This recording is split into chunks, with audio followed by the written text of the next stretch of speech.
SD Negeri Jawa 3, juga guru Pamong di Universitas Veteran Bandara Sukoharjo.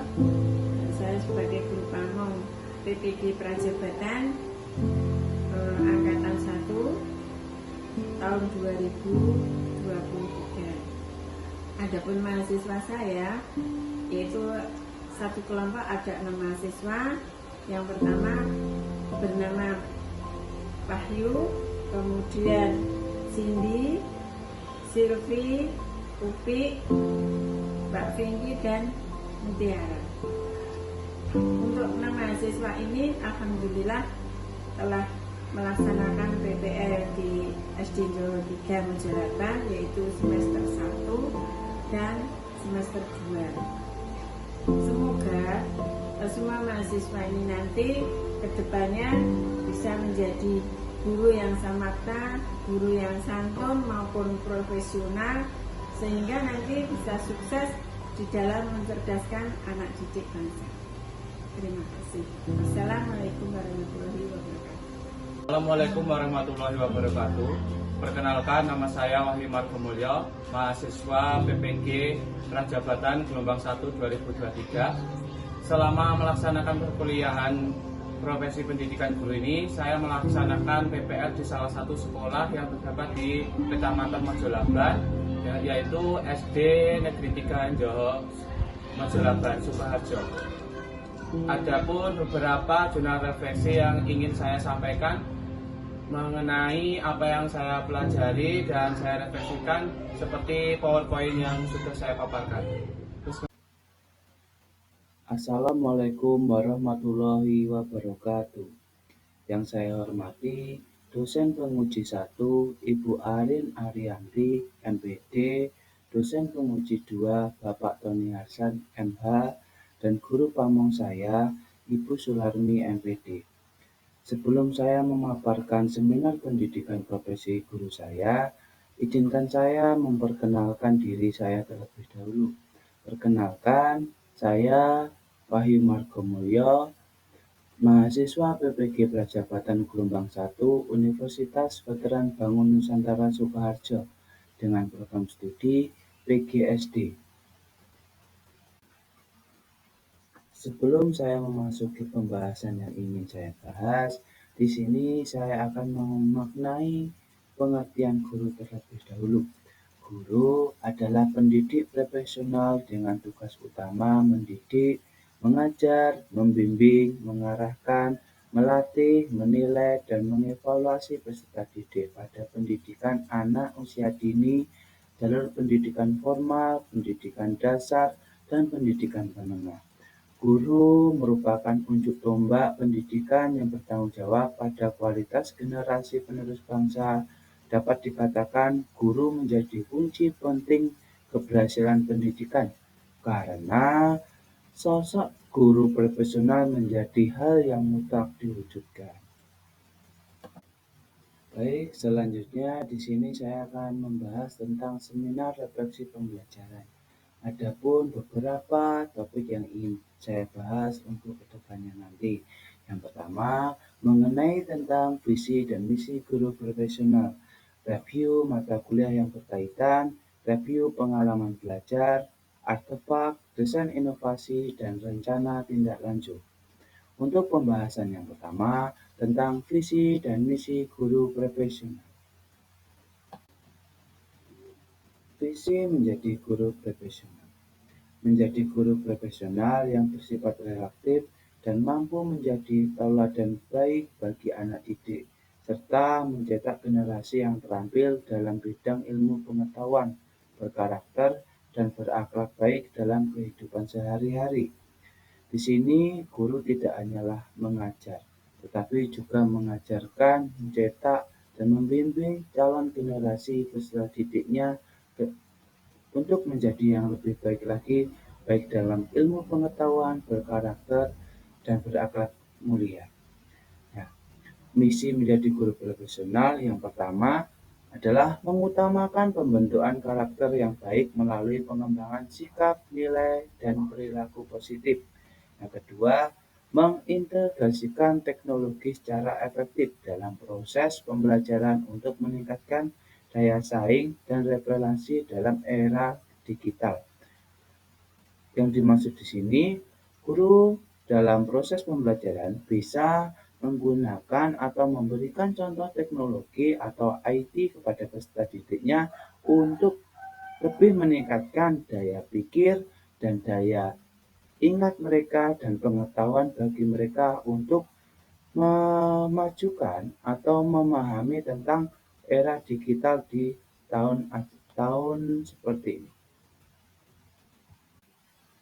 Selanjutnya, selama saya mengikuti PPG Prajabatan di Universitas Veteran Bangun Nusantara, Sukoharjo, saya mendapatkan atau mempelajari begitu banyak mata perkuliahan, salah satunya yaitu filosofi pendidikan di Indonesia, pemahaman tentang peserta didik dan pembelajarannya, pembelajaran berdiferensiasi, perspektif sosial dalam pendidikan Indonesia, prinsip pengajaran dan asesmen yang efektif 1 dan 2, praktik pengalaman lapangan 1 dan 2, pembelajaran sosial emosional, competitive thinking atau CT, seminar pendidikan, proyek kepemimpinan. Ada beberapa mata kuliah yang saya pelajari selama mengikuti PPG Prajabatan Gelombang 1. Di sini saya ingin mereview mata perkuliahan yang berkaitan dengan desain inovasi atau artefak pengembangan saya untuk kedepannya nanti. Salah satunya adalah filosofi pendidikan. Setelah saya mempelajari mata kuliah filosofi pendidikan Indonesia ini, saya berisi topik-topik mempelajari yang sangat penting untuk dipelajari. Karena dalam proses pembelajaran, seorang guru harus terus belajar, mengembangkan diri, dan mengasah kompetensinya dengan berbagai hal, baik secara individu, komunitas, pembelajar, atau memanfaatkan teknologi dalam informasi. Dalam dunia pendidikan, semboyang ing ngarsa sung tuladha ing madya mangarsa tuturi handayani, di depan memberi contoh atau menjadi panutan, di tengah membangun semangat atau ide, dari belakang memberikan dorongan. Seorang guru harus memberikan contoh atau teladan yang baik kepada peserta didik, sesama guru dan seluruh warga, sekolah dan masyarakat pada umumnya. Refleksi pemahaman saya tentang pemikiran Ki Hajar Dewantara tentang pendidikan tercermin dalam pendidikan bahwa peserta didik harus diberikan kebebasan dan otonomi untuk berkembang sesuai dengan keinginan dengan dukungan guru dan orang tua siswa yang sesuai dengan kemampuan dan minatnya. Guru berperan untuk menuntun bukan menuntut, sehingga harus menjalankan peran sebagai fasilitator dan baik dan memerdekakan peserta didik.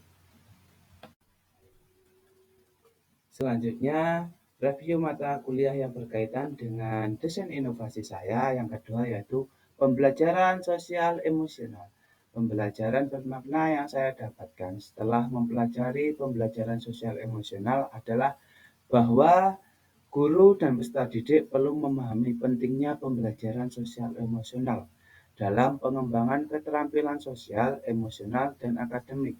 Mereka juga memahami bagaimana pembelajaran sosial emosional dapat membantu mereka untuk mengembangkan empati, hubungan interpersonal yang positif, dan keterampilan pengambilan keputusan yang baik.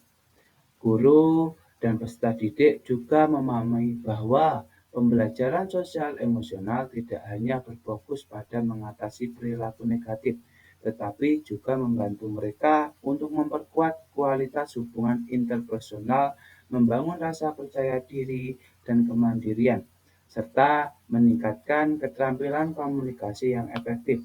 Pembelajaran sosial emosional juga membutuhkan partisipasi aktif dari semua pihak, termasuk guru, orang tua, dan masyarakat, untuk menciptakan lingkungan pembelajaran yang mendukung dan positif bagi semua peserta didik.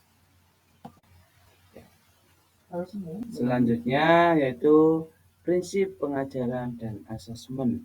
2. Secara keseluruhan, mata kuliah prinsip pengajaran dan asesmen 2 membantu saya memperoleh pemahaman dan keterampilan yang diperlukan untuk menjadi seorang pendidik.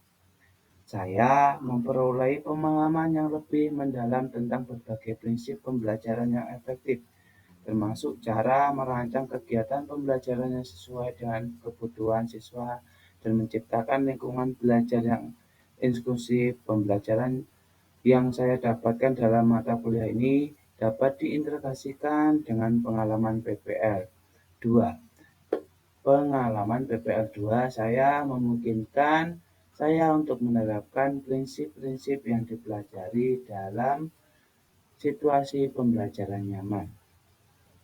Perubahan yang akan saya lakukan adalah saya akan menerapkan dan mengaplikasikan pengetahuan yang saya peroleh dari mata kuliah prinsip pengajaran asesmen 2 ketika di kelas, mulai memetakan peserta didik berdasarkan kemampuan, menerapkan pendekatan TARL dan CRT, dan pada pembelajaran sebelumnya yang saya belum menerapkan pendekatan tersebut, serta memilih asesmen yang tepat dan menggunakan strategi pembelajaran yang sesuai dengan kebutuhan peserta didik. Selanjutnya, review pengalaman belajar. Pengalaman belajar yang saya dapat selama mengikuti PPG mungkin sangat banyak dari beberapa mata kuliah yang saya pelajari.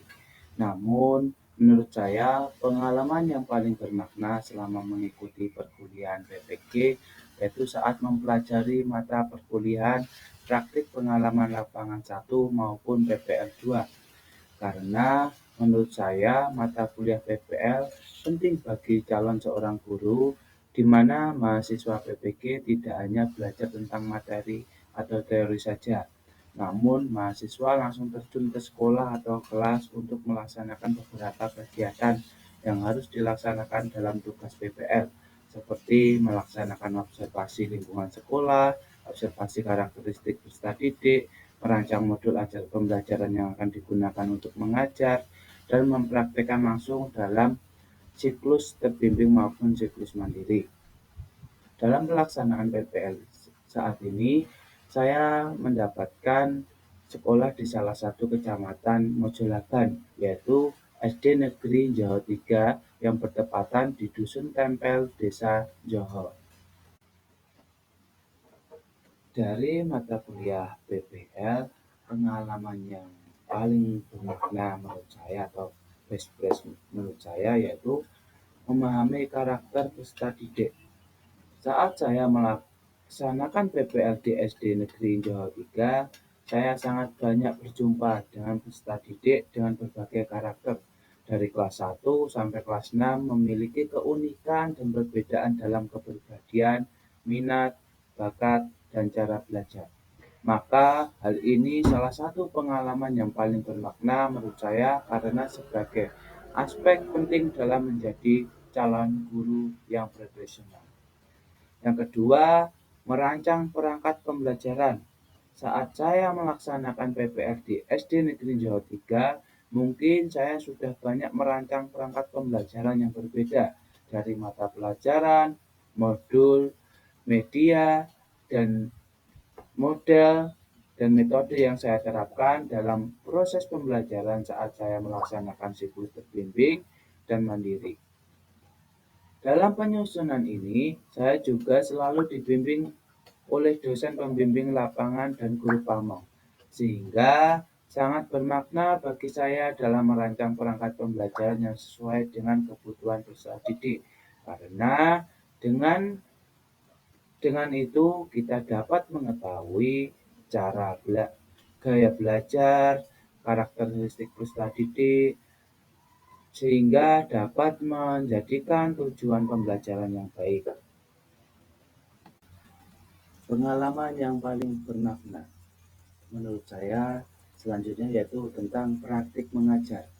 Saat saya melaksanakan PPL di SD Negeri Jawa 3, pengalaman yang paling bermakna yang terakhir adalah praktik mengajar, di mana dalam praktik mengajar Mahasiswa diberikan kesempatan untuk melaksanakan pembelajaran secara langsung dengan rancangan yang telah dibuat sehingga mahasiswa dapat belajar mengenal karakteristik peserta didik, gaya belajar yang sesuai dengan peserta didik dan mengeksplorasi materi pelajaran secara mandiri dan meningkatkan keterampilan manajemen waktu.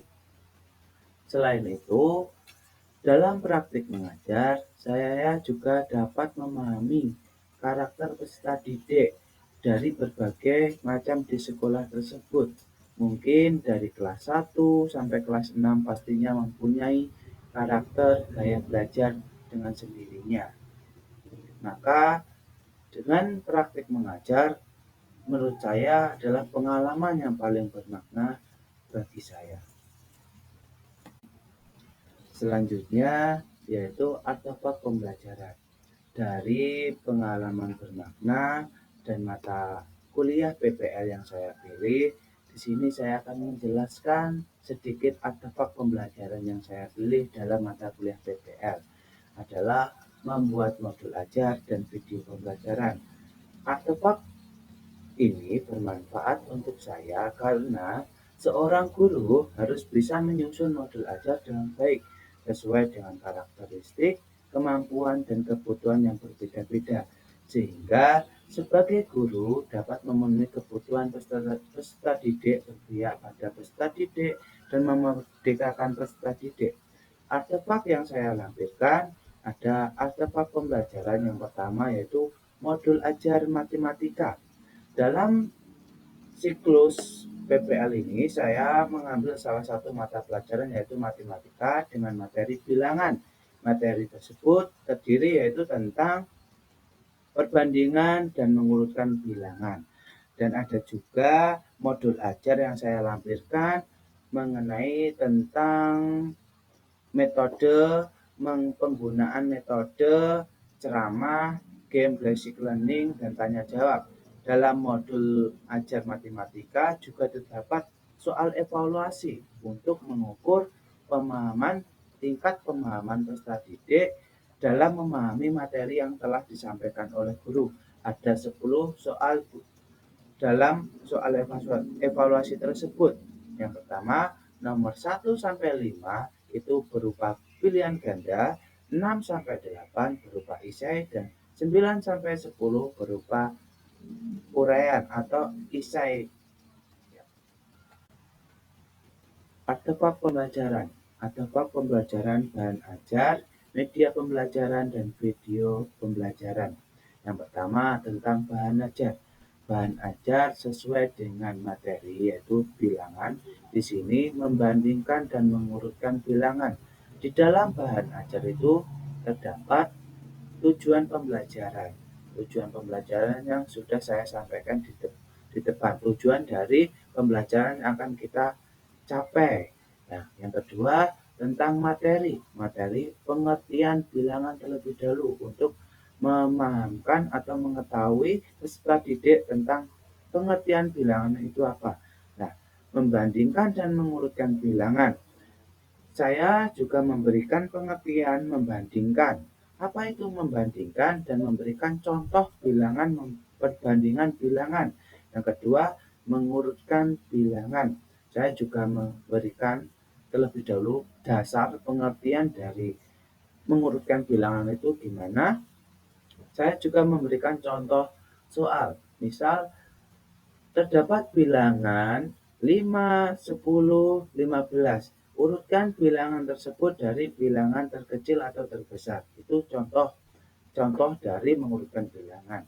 Dalam proses pelaksanaan pembelajaran, saya juga menggunakan media pembelajaran yaitu media konkret berupa media Papermat untuk membantu memahamkan atau meningkatkan pemahaman peserta didik dalam materi yang saya jelaskan. Nah, media Papermat ini cara penggunaannya terdapat 2 ikan yang berbeda dan 1 buaya. Apabila ikan yang berwarna oranye itu bilangannya lebih besar daripada ikan yang berwarna hijau, maka mulut buaya akan terbuka ke kanan atau ke kiri, tergantung di mana soal dan angka yang terdapat. Dan apabila kedua angka sama atau bilangan sama, maka mulut buaya tetap di tempat atau sama dengan. Ada juga artefak yang saya lampirkan, yaitu proses pelaksanaan pembelajaran di kelas 2 dengan materi matematika. Di dalam proses pembelajaran, saya juga memperhatikan sintak-sintak yang saya perhatikan dan model yang saya gunakan atau metode yang saya gunakan dalam proses pembelajaran tersebut. Apabila kalian ingin mengetahui dari awal sampai akhir proses pembelajaran saya, bisa melihat scan barcode di samping. Ya, selanjutnya tentang desain inovasi pembelajaran. Berdasarkan artefak pembelajaran dan pengalaman mengajar yang sudah saya lakukan pada saat kegiatan PPL, saya menemukan suatu situasi permasalahan yang ada di dalam kelas saat proses pembelajaran. Saya mengamati masih ada beberapa peserta didik yang belum fokus dalam materi yang disampaikan oleh guru. Mungkin karena guru hanya menggunakan metode ceramah, sehingga menyebabkan siswa menjadi bosan, pasif, dan mudah mengantuk, serta dilihat dari hasil belajar masih tergolong rendah. Setelah saya telusuri secara langsung, pembelajaran yang digunakan hanya menggunakan metode pembelajaran konvensional, yaitu menggunakan metode ceramah. Oleh karena itu, saya berinovasi terhadap pelaksanaan pembelajaran di kelas tersebut dengan menggunakan metode Game Basic Learning dalam pembelajarannya. Kenapa saya menggunakan Game Basic Learning? Menurut saya, siswa peserta didik di kelas rendah tersebut pasti akan aktif, akan memperhatikan apabila guru juga menerapkan permainan dalam proses pembelajarannya. Dengan artefak dan permasalahan yang saya temui, saya ingin melakukan pengembangan dan melakukan penelitian tindakan kelas untuk mengukur hasil belajar dengan menggunakan metode Game Basic Learning. Desain inovasi yang saya lakukan terkait artefak tersebut yaitu dengan menerapkan metode pembelajaran Game Basic Learning untuk memberikan pembelajaran yang berbasis permainan. Permainan saya gunakan untuk proses pembelajaran ini yaitu berburu ubur-ubur, di mana setiap peserta didik saya berikan LKPD individu. Lalu untuk berburu ubur-ubur peserta didik saya berikan setiap ubur-ubur memiliki soal yang berbeda-beda, sehingga setiap satu siswa dengan siswa yang lainnya memiliki soal dan bobot soal yang berbeda-beda.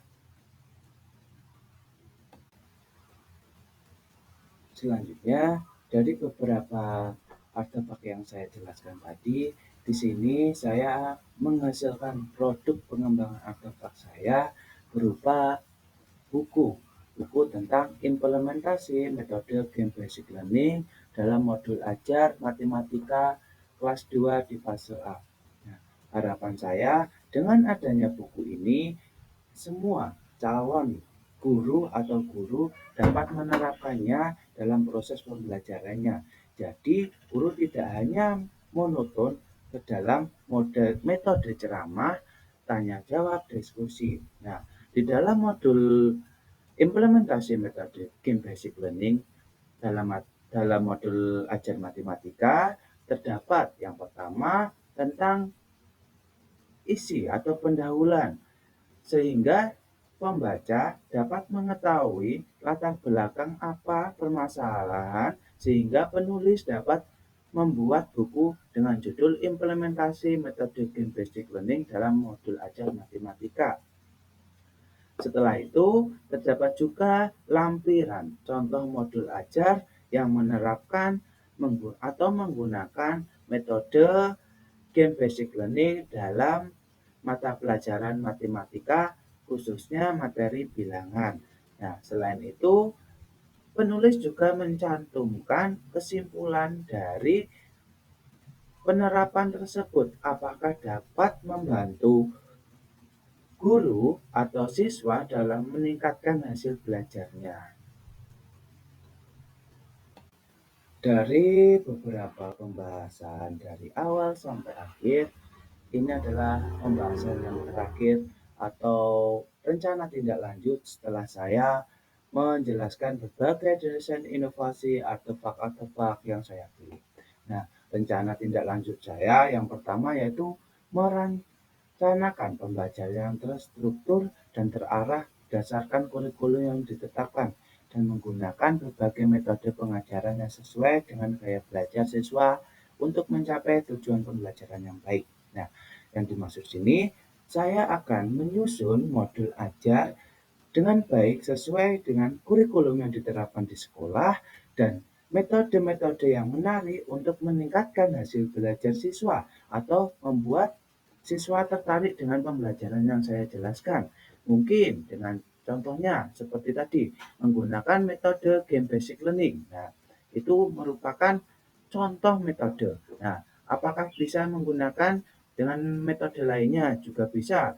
Ceramah, diskusi, tanya jawab, penugasan. Nah, rencana tindak lanjut saya yang kedua yaitu melaksanakan penelitian tindakan kelas untuk meningkatkan kualitas pembelajaran di kelas. Saya akan mengidentifikasi masalah pembelajaran yang dihadapi peserta didik dan merumuskan solusi pemecahan masalah. Nah, setiap permasalahan pasti selalu ada solusinya. Nah, di dalam kelas pasti setiap kelas memiliki permasalahan tersendiri. Seperti dengan desain inovasi saya buat berupa buku tadi merupakan salah satu contoh PTK atau penelitian tindakan kelas, yaitu implementasi metode game basic learning untuk meningkatkan hasil belajar peserta didik. Nah, yang ketiga rencana tindak lanjut saya yaitu terus belajar dan mengembangkan diri dengan mengikuti berbagai webinar dan pelatihan untuk meningkatkan ilmu dan keterampilan mengajar seorang guru. Yang terakhir yaitu dokumentasi PPL. Di sini saya juga melampirkan dokumentasi PPL agar dapat mengetahui pelaksanaan atau kegiatan yang terdapat dalam kegiatan PPL di sekolah. Salah satunya yang pertama terdapat kegiatan observasi karakteristik peserta didik yang saya lakukan di kelas 2 dengan jumlah siswa 17. Nah, ada juga proses pelaksanaan pembelajaran terbimbing di kelas 2 dengan materi matematika dan pendidikan Pancasila. Dan ada juga proses penerapan media pembelajaran mata pelajaran matematika di kelas 2 juga. Dan ada juga kegiatan proses peserta didik sedang mengerjakan LKPD kelompok yang saya berikan.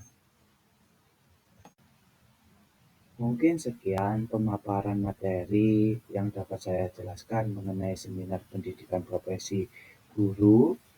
Saya mohon maaf apabila dalam pemaparan materi masih banyak kekurangan dan kesalahan dalam penulisan atau pengucapan. Saya mohon maaf yang sebesar-besarnya.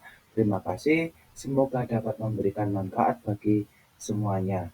Semangat pejuang PPG Prajabatan Gelombang 1 2023 Universitas Veteran Bangun Nusantara Sukoharjo.